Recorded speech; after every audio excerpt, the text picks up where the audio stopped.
Singaporean rice का ताल्लुक कहीं भी सिंगापुर से नहीं है, लेकिन ये इतने मज़ेदार बन के तैयार होते हैं कि बड़े बड़े होटलों के सिंगापुरियन राइस भी फेल हो जाएंगे। तो चलिए इस मज़ेदार सी रेसिपी को देख लेते हैं। तो सिंगापुरियन राइस बनाने के लिए मैंने यहाँ पर आधा किलो चिकन ले ली है। हमने यहाँ पर बोनलेस चिकन को क्यूब्स में कट कर लिया है। हाफ़ टी स्पून मैं इसमें नमक ऐड कर देती हूँ, हाफ़ टी स्पून पिसी हुई काली मिर्चें, हाफ़ टी स्पून पिसी हुई सफ़ेद मिर्च, इसके साथ ही हाफ़ टी स्पून हम इसमें पेपरिका पाउडर ऐड कर देंगे और हाफ़ टी स्पून ही ऑरिगेनो मैंने इसमें ऐड कर दिया है। हाफ़ टी स्पून लाल कुटी हुई मिर्चें और हाफ़ टी स्पून हम इसमें लहसुन अदरक का पाउडर ऐड कर रहे हैं। आप लहसुन अदरक को कूट कर भी इसमें ऐड कर सकते हैं। इसके साथ ही मैंने यहाँ पर 2 टेबल स्पून सोया सॉस भी इसके अंदर ऐड कर दिया है और यहाँ पर हमने ले ली है चिली सॉस। तो चिली सॉस भी मैं इसमें 2 टेबल स्पून ऐड कर देती हूँ। थोड़ा सा हम इसको मिक्स कर लेते हैं। इसके साथ ही 1 टीस्पून मैंने यहाँ पर चिकन टिक्का मसाला ले लिया है, तो ये भी मैंने इसके अंदर ऐड कर दिया है और अच्छी तरह से मैं इसको मिक्स कर लेती हूँ। और इस मसाले को चिकन के ऊपर मैरिनेट करके मैंने 1 घंटे के लिए इसको फ्रिज में रख दिया था। इस तरह से चिकन के अंदर तक मसाला चला गया था। 1 घंटे बाद हम इसको फ्राई कर लेंगे। अब हम यहाँ पर सॉस बनाकर रेडी कर लेते हैं। तो उसके लिए मैंने यहाँ पर 3 टेबल स्पून मेयोनीज़ ले लिया है और इसी बाउल के अंदर अब हम ऐड कर देते हैं 2 टेबल स्पून भर के टमाटो केचप। और यहाँ पर मैंने ले लिया है चिली सॉस। तो चिली सॉस भी मैं इसके अंदर 2 टेबल स्पून ही ऐड कर रही हूँ। चिली सॉस ऐड करने के बाद यहाँ पर मैंने ले ली है घर की फ्रेश मलाई। तो 3 टेबल स्पून हम इसमें घर की फ्रेश मलाई ऐड कर रहे हैं। इससे ये सॉस बहुत ही ज़्यादा क्रीमी बनकर तैयार होगी। अगर आपके पास घर की फ्रेश मलाई ना हो तो आप इसके अंदर फ्रेश क्रीम भी ऐड कर सकते हैं। तो इन सारी चीज़ों को अच्छी तरह से मिक्स कर लेते हैं। हाफ़ टी स्पून लाल कुटी हुई मिर्चें ऐड कर दी हैं। इसको मैं अच्छी तरह से मिक्स कर लेती हूँ। इस तरह से हमारी सिंगापुरियन राइस के लिए सॉस बनकर रेडी हो चुकी है। इस सॉस को हम साइड पर रख देते हैं। अब यहाँ पर हम स्पैगेटी के लिए सॉस बनाकर रेडी कर लेते हैं। तो 3 टेबल स्पून मैंने केचप एक बाउल के अंदर निकाल ली है। इसके साथ ही 3 टेबल स्पून ही मैं इसके अंदर ऐड कर देती हूँ चिली सॉस। 1 टेबल स्पून मैं इसमें सिरका ऐड कर रही हूँ। तो सिरका मैंने थोड़ा कम ही ऐड किया है ताकि ज़्यादा खटास ना हो जाए। इसके साथ ही अब हम इसके अंदर ऐड कर देते हैं सोया सॉस। तो सोया सॉस भी मैंने इसके अंदर 3 टेबल स्पून ही ऐड किया है। और इसके साथ ही अब हम इसमें कुछ मसाले ऐड कर लेते हैं। तो 1 टीस्पून भर के मैं इसके अंदर ऐड कर देती हूँ लाल कुटी हुई मिर्चें, 1 टीस्पून पिसी हुई काली मिर्चें, 1 टीस्पून पिसी हुई सफ़ेद मिर्च, 1 टीस्पून हम इसमें पेपरिका पाउडर ऐड कर देंगे, 1 टीस्पून ऑरिगेनो। इसके साथ ही इसके अंदर मैं ऐड कर रही हूँ 1 टीस्पून भुना कुटा ज़ीरा। तो भुना कुटा ज़ीरा भी ज़रूर ऐड कीजिएगा। 1 टेबल स्पून भर के मैंने इसमें शहद ऐड कर दिया है। तो चीनी की जगह आप इसके अंदर शहद ज़रूर ऐड कीजिएगा, बहुत ही अच्छा फ्लेवर आता है। इसके साथ ही डार्क सोया सॉस भी 1 टेबल स्पून ही मैंने इसके अंदर ऐड किया था। डार्क सोया सॉस ऐड करने से इसका कलर बहुत अच्छा आएगा और बहुत ही अच्छी आपकी स्पैगेटी बनकर तैयार होगी। तो ये पूरी हमने इस तरह से सॉस बनाकर रेडी कर ली है। सॉस को हम साइड पे रख देते हैं। 1 घंटा हो चुका है तो चिकन को हम फ्राई कर लेते हैं। तो उसके लिए मैंने यहाँ पर 3 टेबल स्पून ऑयल को एक फ्राइंग पैन में गर्म कर लिया है। हाफ पंच मैंने लहसुन का बारीक कट करके इसके अंदर ऐड कर दिया है। लहसुन को भी हमने बहुत अच्छी तरह से फ्राई कर लेना है। लहसुन पे बहुत अच्छा सा कलर आ चुका है तो इसके अंदर हम चिकन ऐड कर देते हैं जो हमने 1 घंटे पहले मैरिनेट करके रख लिया था। चिकन ऐड करके चिकन को हमने इतना फ्राई कर लेना है कि चिकन के ऊपर अच्छा सा कलर आ जाए। इसके साथ ही एक मीडियम साइज़ का मैंने टमाटर ले लिया था, थोड़े से पानी के साथ टमाटर को पीस लिया था। तो टमाटर भी हम इसके अंदर ऐड कर देते हैं। इस तरह से हमारा जो चिकन है वो बहुत ही ज़्यादा जूसी बनकर तैयार होगा। और अब हमने इसको अच्छी तरह से पका लेना है, चिकन को टेंडर कर लेना है। हमने इस मसाले को इतना भून लेना है कि चिकन नीचे लगना शुरू हो जाए। तो देखिए यहाँ पर 15 मिनट में हमारी चिकन भी बनकर रेडी हो चुकी है। चिकन नीचे लगना शुरू हो चुकी है तो चिकन को हम रख देते हैं काउंटर के ऊपर। अब हम स्पैगेटी तैयार कर लेते हैं। तो यहाँ पर मैंने हाफ़ पैकेट स्पैगेटी को बॉईल करने के लिए रख दिया है।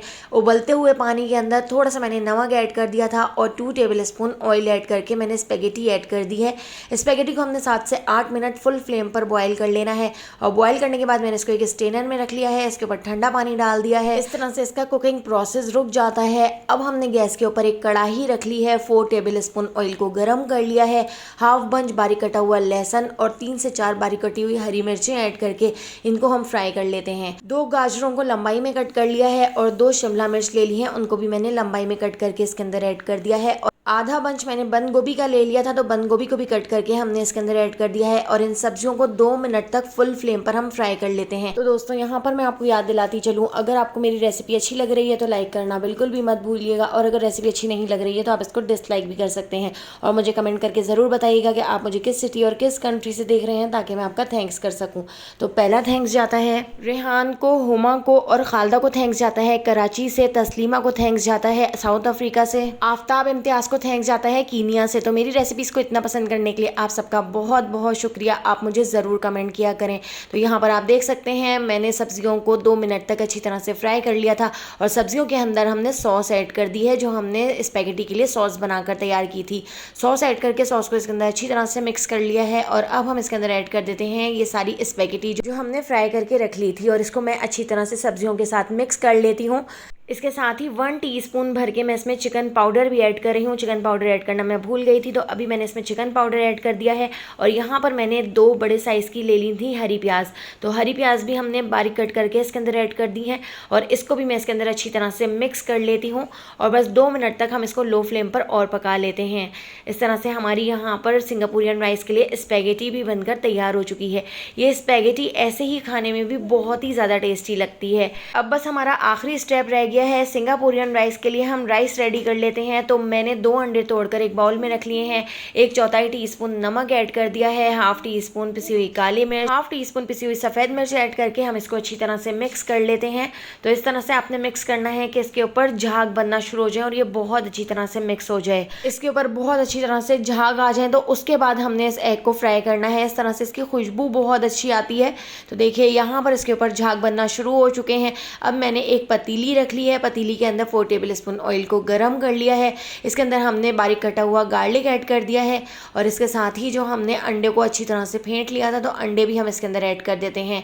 अंडों को हमने फ्राई कर लेना है। सिंगापुरियन राइस बनाने के 4 स्टेप होते हैं, लेकिन बहुत ही ईजी स्टेप होते हैं। तो इस तरीके से जब आप सिंगापुरियन राइस बनाकर तैयार करेंगे तो ये इतने ज़्यादा टेस्टी बनेंगे कि आप इनको बार बार बनाना पसंद करेंगे।